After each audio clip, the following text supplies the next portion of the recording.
Welcome back, everybody. Today we're going to be taking a deep dive into the Gospel of Luke, Yes. chapter 7, Right.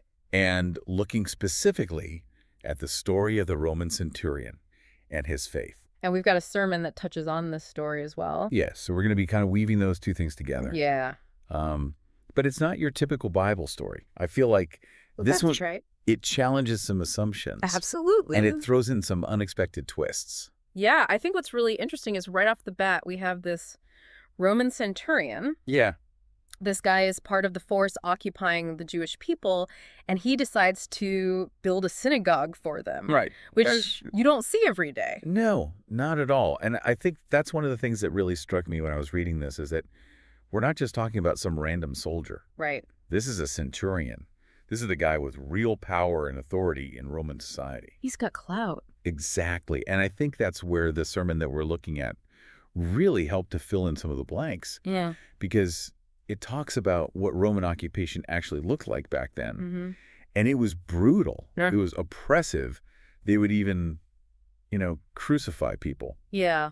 Along the public roads. Right. So when you see this centurion doing something like building a synagogue, Yeah. it's like, wait a minute. It just makes his actions that much more remarkable. Yeah, and I think that contrast really helps us understand why Jesus is so surprised by this man's faith later on. Ah, It all starts with this cultural sensitivity, a willingness to step outside his own world right, and embrace the customs of the people that he's supposed to be controlling, right. and building a synagogue. That's a huge statement. Yeah. It's almost like he's saying, I see you, I respect you, and not just through words, but through actions. Right. And it's not even just the building itself, right? Right. It's the way he interacts with Jesus, Uh-huh. sending those messengers saying, Lord, don't trouble yourself. I don't deserve to have you come under my roof. That shows like a real awareness. That shows a real awareness of Jewish customs about ritual purity. Right. The idea that contact with certain things can make someone spiritually unclean. Yeah. Like, he's not just being polite, he's demonstrating this understanding of their beliefs and their traditions, Right. which is pretty remarkable considering the power dynamics at play. It is. It makes you wonder what led him to this point. What sparked this change of heart? What happened in this guy's life that brought him to this place? Yeah, it's like he's gone through some kind of personal transformation. Right. And I think that kind of leads us into the heart of the story, which is his faith. But before we get into that, I want to pause for a second and just think about, how often do we see this kind of cultural sensitivity today? Especially from those in positions of power. Like the centurion, That's a great point. it's a challenge. The centurion's humility, his willingness to learn and adapt to another culture, Yeah. that's a powerful example for us, isn't it? It's like we're so quick to judge Right. and to put people in boxes Yeah. and to assume we know everything about them Yeah. based on, their background or their beliefs. Their uniform. Yeah, exactly. I mean, that's what's so striking about the centurion. Yeah. He's not letting those preconceived notions get in the way Right. of seeing people for who they truly are. And I think that really feeds into his remarkable faith. Yeah. Because what's so fascinating to me is that his faith isn't about grand gestures Right. or theological debates. It's simple. Mm-hmm. It's direct. Oh. Yeah, almost quiet. He just believes that Jesus can heal his servant Right. simply by speaking the word. That's it. And that kind of trust is extraordinary. It really is. There's no demanding proof, Yeah. no questioning Jesus's methods. Yeah. He's just saying, I believe you have the authority to do this, and that's enough for me. And that's what blows Jesus away, right? Yeah. Jesus is astonished by this man's faith. Yeah. He's like, I haven't seen anything like this, Right. even among my own people. This is... And that was the part in the sermon where I really sat up and I was like, what? What was it about the centurion's faith that was so different, so surprising? Yeah, I think part of it was the sheer simplicity of it. Yeah. The centurion just cuts through all the noise, Yeah. all the expectations and preconceived notions about what faith should look like, Right. and just goes straight to the heart of the matter. Which is trust. Trust. Yeah. Simple trust. And maybe it was also the source of that trust. Yeah. This is a Roman centurion. Yeah. This is someone who represents the occupying power. Right. And yet he's putting his faith in a Jewish teacher Right. who's seen by many. There's a vulnerability there. A willingness to step outside of his comfort zone, not just culturally, but spiritually. Yeah, he's risking a lot. Yeah. He is. by aligning himself with Jesus. Ridicule, maybe even his position. Yeah. It's a powerful testament to the depth of his conviction. It is. It is. And, speaking of conviction, there was a question that came up in the sermon that I've been wrestling with Oh, yeah. ever since. What's that? Why doesn't Jesus address the issue of slavery in this story?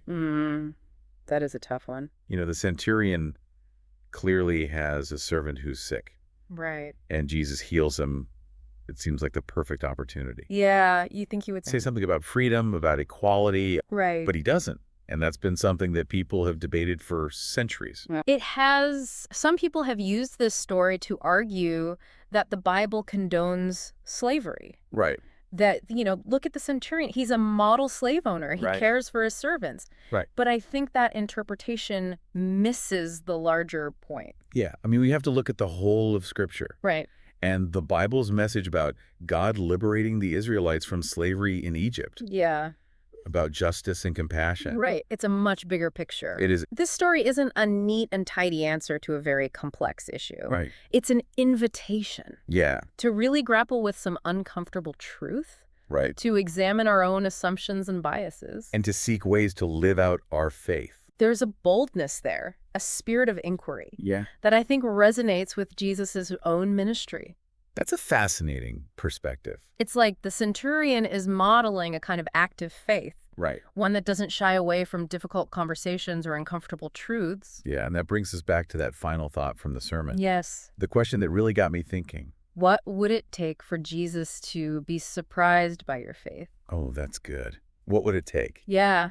Would it have to be some grand gesture? Right. Some heroic act of selflessness? Right. Or could it be something much simpler, much quieter, more hidden from the world? I think that's the beauty of the question. Yeah. It forces us to really examine our own hearts, our own relationship with faith. Yeah. What would it look like to tap into that kind of radical trust that the centurion displayed? Right. For our faith to be so genuine, so unexpected, Yeah. that it would catch even Jesus off guard. Right, like he's never seen anything like this before. A gentle nudge to go deeper, Good. explore those hidden depths of our own spirituality. And maybe it's about letting go of our preconceived notions about what faith should look like, Yeah. what it should achieve. Right. Maybe it's about embracing the mystery Yeah. and allowing ourselves to be surprised by what we discover. And maybe, just maybe, it's in those moments of exploration of vulnerability Yeah. that we stumble upon something so profound and so unexpected Right. that it leaves even Jesus speechless. Wow, that's a powerful image. Right. The idea of our faith having that kind of impact, Yeah. it makes you realize that maybe we underestimate our own capacity for trust and wonder. Absolutely. And who knows, maybe that's the real surprise here, that Mhm. Jesus isn't just surprised by the centurion's faith, Right. but by the potential for faith that lies within each of us, Yeah. just waiting to be discovered. Mhm. It's a thought that should give us all pause. It's like we've been handed this incredible gift, Yes. this capacity for faith. Yeah. And it's up to us to figure out what to do with it. And the possibilities are endless. Yeah. It really makes you think It does. about what our faith looks like Yeah. and how we live it out. Going back to that idea from the sermon about those interruptions, Yeah. about how ministry often happens in those unexpected moments. Right. Those times when our plans get disrupted and we're forced to kind of reevaluate things. So what would it take for Jesus to be surprised by our faith today? That's a good question. Would it be, selling all of our possessions and moving to a monastery? Yeah. Or, doing some grand act of charity? Or maybe it's a lot simpler than that. Yeah. Maybe it's about those small, everyday acts of faith, like choosing compassion over judgment, Okay. Yeah. or standing up for someone who's being mistreated. I can just picture Jesus raising an eyebrow. Didn't see that coming. Exactly. It's not about being perfect. Right. It's about those little choices. Yeah, that we're trying to live out our faith in a real way. And I think that's where those interruptions come in. They do. It's not always about some grand plan. Right. It's about being open to those unexpected nudges Yeah. toward kindness, Generosity. listening with an open heart, Yeah. Just being present in the moment. being present. Yeah, it's like those pop-up notifications on our phones. Right. Except instead of your food delivery is here, Exactly. its opportunity for faith and action is now. I like that. And who knows? Maybe embracing those interruptions Yeah. leads to those surprise Jesus moments. Well, we've been given a lot to think about today. We have. Thank you so much for joining us on this deep dive. It's been a pleasure. And until next time, keep diving deep, folks.